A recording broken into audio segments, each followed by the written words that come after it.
BJP ಅವರು ಇಂಥ ವಿಚಾರದಲ್ಲಿ ರಾಜಕೀಯ ಅವರು ಬೆರೆಸಬಾರ್ದು. Number one. ಯಾಕಂದ್ರೆ ಯಾರು ಕೂಡ ಒಂದು ಅಣೆಕಟ್ಟಿನ ವಿಚಾರದಲ್ಲಿ ನಿರ್ಲಕ್ಷ್ಯ ಮಾಡೋದಾಗ್ಲಿ, ಕಳಪೆ ಕಾಮಗಾರಿ ಮಾಡೋದಾಗ್ಲಿ ಮಾಡ್ಲಿಕ್ಕೆ ಹೋಗೋದಿಲ್ಲ. ಆಮೇಲೆ ಅದು ಒಂದು ಬೃಹತ್ ಅಣೆಕಟ್ಟು ಬಹಳ ವರ್ಷದಿಂದ ಇದೆ. ಅದಕ್ಕೆ ಟೆಕ್ನಿಕ್ಯಾಲಿಟಿ, ಅದ್ರ ಸ್ಟ್ರೆಂತ್ ಏನಿರುತ್ತೆ ಅವೆಲ್ಲಾನು ಕಾಲ ಕಾಲಕ್ಕೆ ಚೆಕ್ ಆಗ್ತಾನೆ ಇರುತ್ತೆ. ಈಗ ಆ ಕೆಲವು ಕೊಂಡಿಗಳಿರ್ಬೋದು, ಬೇರೆ ಬೇರೆ ಸೊ ವೀಕ್ ಆಗಿದ್ರೆ ಅದು ಕಳೆದ ಒಂದು ವರ್ಷದಲ್ಲಿ ಆಗಿರಲ್ಲ ಅಲ್ಲ, ಅದು ಹಲವಾರು ವರ್ಷದಿಂದ ಸ್ವಲ್ಪ ಸ್ವಲ್ಪ ಆ ಇದು ಆಗಿ ಏನು ಲೂಸ್ ಆಗಿರ್ಬೋದು ಅಥವಾ ಬೀಳೋ ಹಂತಕ್ಕೆ ಬಂದಿರ್ಬೋದು, ಆಗಿದ್ಮೇಲೆ ಆಗಿರ್ತದೆ. ಸೊ ಇದರಲ್ಲಿ ರಾಜಕೀಯ ಮಾಡೋದು ಇದು ಅವ್ರ ಫಾಲ್ಟು ಇವ್ರ ಫಾಲ್ಟು ಅಂತ. ಮತ್ತೆ ಇವ್ರ ಅವಧಿನಲ್ಲಿ ಎಷ್ಟು ಡ್ಯಾಮ್ಗಳಿಗೆ ಸ್ಟ್ರೆಂತ್ ಟೆಸ್ಟ್ ಅನಾಲಿಸಿಸ್ ಮಾಡಿಸಿದಾರೆ ಕೊಟ್ಬಿಡ್ಲಿ ಬರುತ್ತೆ.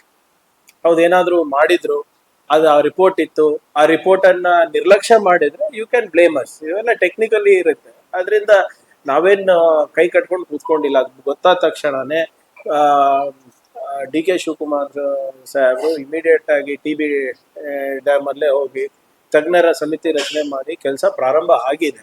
15-16 ತಾರೀಕು ಒಳಗಡೆ ಕೆಲಸನೂ ಕೂಡ ಮುಗೀತದೆ ಅಂತ ಹೇಳ್ತಾ ಇದ್ದಾರೆ.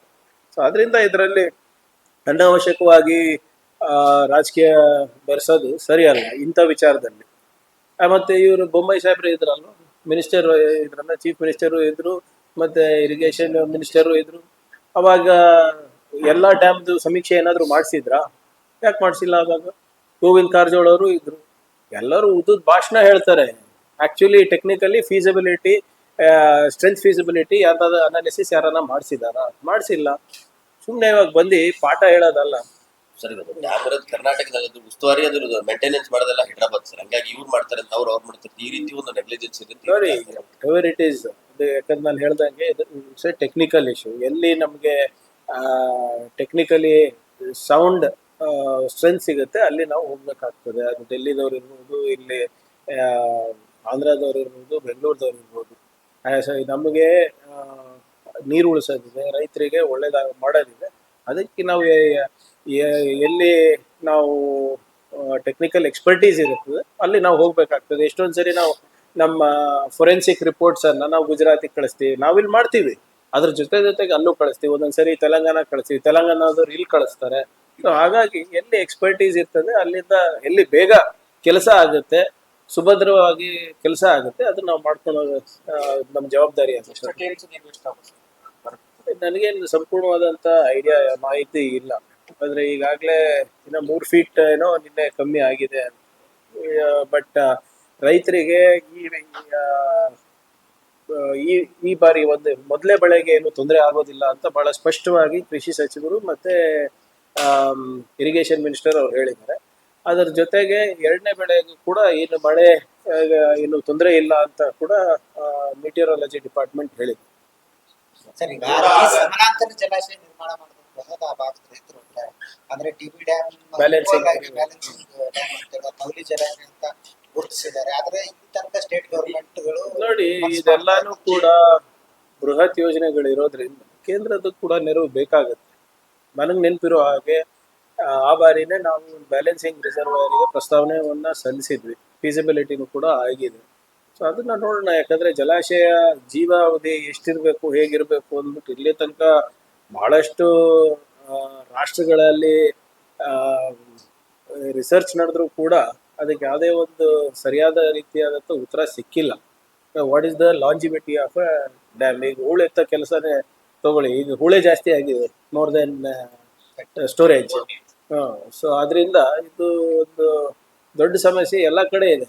ಅಮೆರಿಕನಲ್ಲೆಲ್ಲ ಡ್ಯಾಮ್ಗಳು ಒಂದು 50 ವರ್ಷ 60 ವರ್ಷ ಆದ್ಮೇಲೆ ನೀವು ಹೇಳ್ದಂಗೆ ಬ್ಯಾಲೆನ್ಸಿಂಗ್ ಅನ್ನ ಕಟ್ಬಿಡ್ತಾರೆ. ಇದು ಆದ್ರೆ ಅಲ್ಲಿ ಅಷ್ಟು ನಮ್ಮಷ್ಟಿಲ್ಲ. ಸೊ ಅದರಿಂದ ಇದು ಸ್ವಲ್ಪ ವೈಜ್ಞಾನಿಕವಾಗಿ ಪರಿಶೀಲನೆ ಮಾಡ್ಬೇಕಾಗ್ತದೆ. ಬ್ಯಾಲೆನ್ಸಿಂಗ್ ರಿಸರ್ವಾಯರ್ ಏನ್ ಇವ್ರು ಕೇಳ್ತಾ ಇದ್ದಾರೆ ಅದು ಮತ್ತು ಅದು ಕೇಳ್ಬೇಕಾಗ್ತದೆ ಕೇಂದ್ರ ಸರ್ಕಾರ. ಇಲ್ಲ ನೋಡಿ, ಅವ್ರಿಗೆ ಬೇಕಾಗಿತ್ತು, ನಮ್ಗೆ ಇದು ಬಂದ್ರಿಂದ ನಮ್ಗೆ ಅನುಕೂಲ ಆಗ್ತದೆ. ಇದು ಪ್ರಶ್ನೆ ಇರೋದು 1 ಕಟ್ಟಿದ್ದೀರಾ 10 ಕಟ್ಟಿದ್ದೀರಾ ಅಲ್ಲ. It is necessary. ಅಲ್ಲಿ ವೈಜ್ಞಾನಿಕವಾಗಿ ನಾವು ಏನ್ ಮಾಡ್ಬೇಕು ಅದನ್ನ ನಾವು ಮಾಡ್ಬೇಕು. ಈಗ ನೀವು ಹೇಳ್ದಾಗೆ ವೈಜ್ಞಾನಿಕವಾಗಿ ಒಂದು ಬ್ಯಾಲೆನ್ಸಿಂಗ್ ರಿಸರ್ವಾಯರ್ ಇದ್ರೆ ಒಳ್ಳೇದಾಗುತ್ತೆ. ಅದನ್ನ ನಾವು ಈ ಹಿಂದೆ ಕೂಡ ನಾವು ಅದ್ರ ಪ್ರಸ್ತಾವನೆ ನಾವು ಮಾಡಿದ್ವಿ.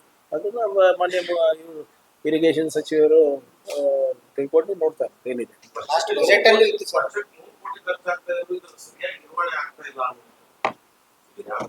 ನೋಡಿ ಎಲ್ಲಾ ಡ್ಯಾಮಿಗೂ ಕೂಡ ನೀವು ಖರ್ಚು ಮಾಡ್ತಾನೆ ಇರ್ಬೇಕಾಗ್ತದೆ. ಅದೇ ಸರ್ವಿಸ್ ಅಂಡ್ ಮೇಂಟೆನೆನ್ಸ್ ಇದ್ದೇ ಇರ್ತದಲ್ಲ. ಇಲ್ಲಿದ್ರೆ ನೀವು ಮೇಂಟೈನ್ ಮಾಡಿಲ್ಲ ಅಂದ್ರೆ ಅನಾಹುತಗಳು ಜಾಸ್ತಿ ಆಗ್ತವೆ. ಈಗ ಗೇಟ್ ಈಗ ನೋಡೋಣ. ಈಗ ಇದ್ರಲ್ಲಿ ಯಾವುದೇ ಒಂದು ಕಳಪೆ ನಡೆದಿದೆ, ಹಗರಣ ನಡೆದಿದೆ ಅಂತ ಎಲ್ಲೂ ಹೋಗಿಲ್ಲ ಅಲ್ವಾ. It is a technical fault. ಅದನ್ನ ಫಸ್ಟ್ ಸುಧಾರಣೆ ಮಾಡಿದ್ಮೇಲೆ ಮಿಕ್ಕಿದ್ ನಾವು ನೋಡ್ತೀವಿ.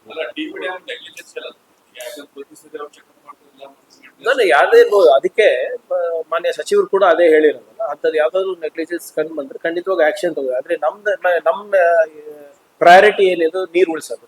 ನಮ್ಮ ಪ್ರಯಾರಿಟಿ ಏನಿರೋದು ಡ್ಯಾಮ್ ಅನ್ನ ಸುಭದ್ರ ಮಾಡಿ ನಮ್ಮ ರೈತರಿಗೆ ನೀರು ಕೊಡ್ಸೋದು ನಮ್ಮ ಆದ್ಯತೆ ಆಗಿದೆ.